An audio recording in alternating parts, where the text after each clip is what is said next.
सुखदेव जी समझाते ही राजन परीक्षित, इस तरह से भगवान ने गोवर्धन की पूजा करवाई और देवराजेंद्र के मान का मर्दन किया। इधर समझाते हैं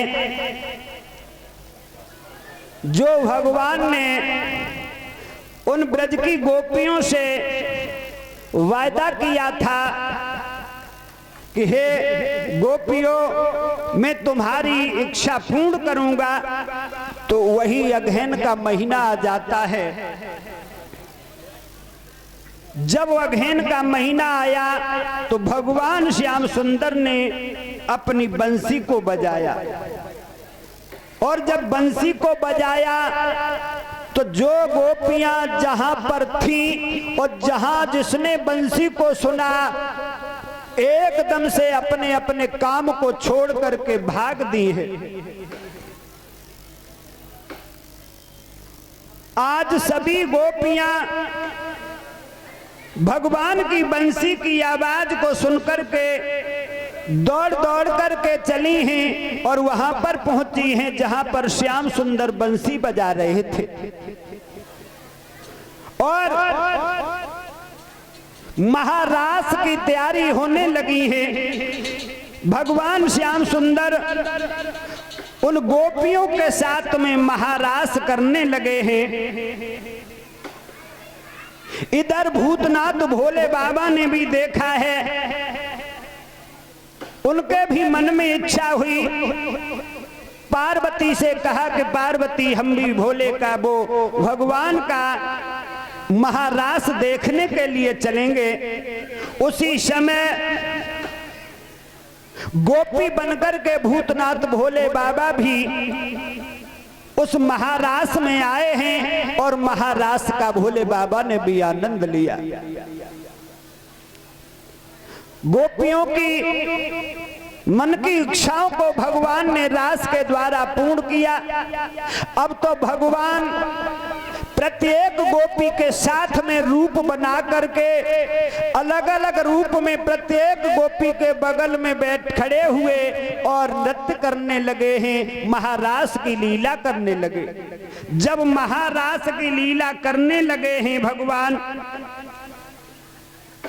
तो गोपियों को ये घमंड हो गया कि हम तो बड़े ही भाग्यवान हैं जो भगवान श्याम सुंदर हमारे साथ में महारास कर रहे हैं, नृत्य कर रहे हैं। और याद रखना, जब किसी को अभिमान होता है तो भगवान किसी के अभिमान को ही बर्दाश्त नहीं करते हैं। जब गोपियों को ये अभिमान हुआ कि भगवान हमारे साथ में महारास कर रहे हैं, तो उसी समय भगवान श्याम सुंदर आदि शक्ति राधा को लेकर के वहां से अंतर ध्यान हो गए।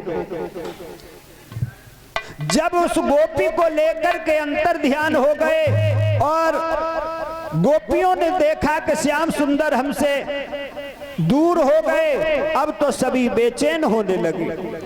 और इधर उस गोपी को लेकर के जा रहे थे तो उस गोपी को भी एक घमंड हो गया कि भगवान हमसे ज्यादा और किसी को प्यार नहीं करते हैं।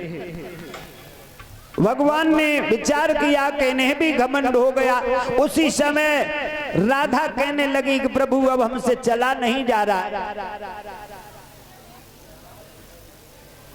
हाँ, हमारे परम श्रद्धेय आदरणीय वाल्किशोर जी महाराज मंच पर आ जाए, उन्हें सम्मानित करने के लिए कोई इंतजार कर रहे हैं। आदरणीय वाल्किशोर जी महाराज।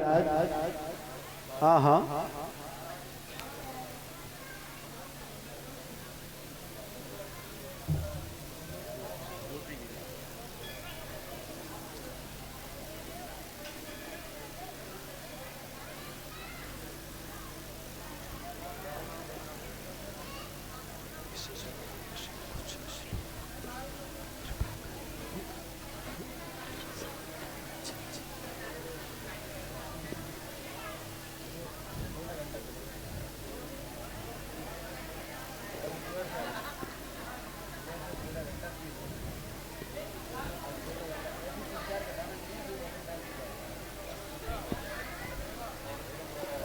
बोलिए गोविंद भगवान की। बोल वृंदावन बिहारी लाल की। ध्यान रखना मेरे भगवत प्रेमियों, आज भगवान ने उन गोपियों के साथ में महारास किया है और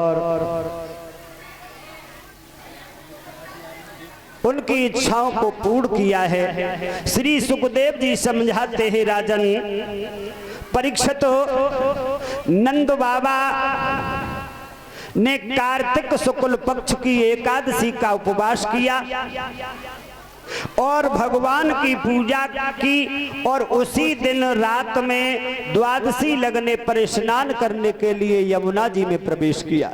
लेकिन नंद बाबा को ये मालूम नहीं था कि यह असुरों की वेला है, असुरों के स्नान करने का समय है, इसलिए वे रात के समय ही यमुना जल में घुस गए। उसी समय वरुण के सेवक एक असुर ने उन्हें पकड़ लिया और वहां उन्हें अपने स्वामी के पास ले गया।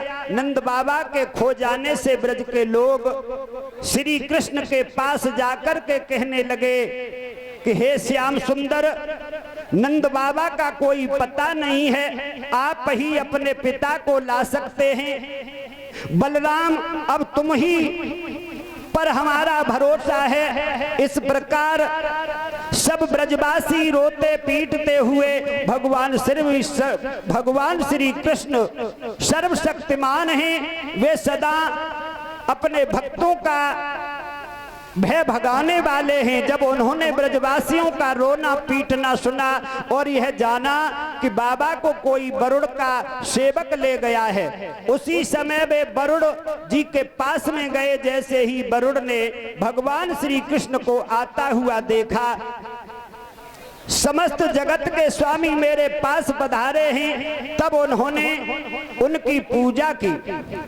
भगवान के दर्शन से उनका रोम रोम आनंद से खिल उठा और इसके बाद में हाथ जोड़ करके पूछने लगे, प्रभु आपने आज कैसा कष्ट किया?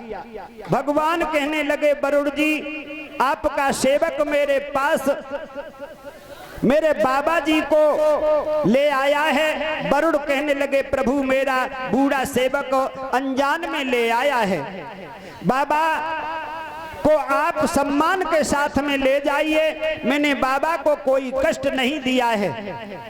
उसी समय भगवान श्री कृष्ण बाबा नंद को लेकर के ब्रज में आ जाते हैं। बाबा नंद ने जो वरुण लोक में वरुण देव के ऐश्वर्य को देखा और सुख संपत्ति को देखा और यह भी देखा कि वहां के निवासी उनके पुत्र को झुक झुक करके प्रणाम करते हैं, तो उन्हें बड़ा ही विस्मय हुआ और उन्होंने वहां सारा हाल ब्रजवासियों को जाकर के कह सुनाया। परीक्षित, भगवान के प्रेमी गोप यह सुनकर के ऐसा समझने लगे कि अरे ये तो स्वयं भगवान है। तब तो उनके मन में यह विचार आया कि क्या कभी जगदीश्वर भगवान श्री कृष्ण हम लोगों को भी यह मायातीत स्वधाम दिखाएंगे जहां उनके प्रेमी भक्त जा सकते हैं। मेरे भगवत प्रेमियों, भगवान तो सब घट घट की जानने वाले हैं। वे गोपियों के हृदय की जानते हैं, गोपों के हृदय की जानते हैं और वह भी वो समझ गए। तब उन्होंने एक दिन सभी गोपों को उस ब्रह्म का साक्षात्कार कराया जिस रूप का दर्शन यमुना में अक्रूर को भगवान ने कराया था। उस स्वरूप को देख करके नंद आदि सभी गोपों ने बड़ी खुशी मनाई और भगवान श्री कृष्ण की स्तुति करने लगे। बोल भक्तवत्सल भगवान की।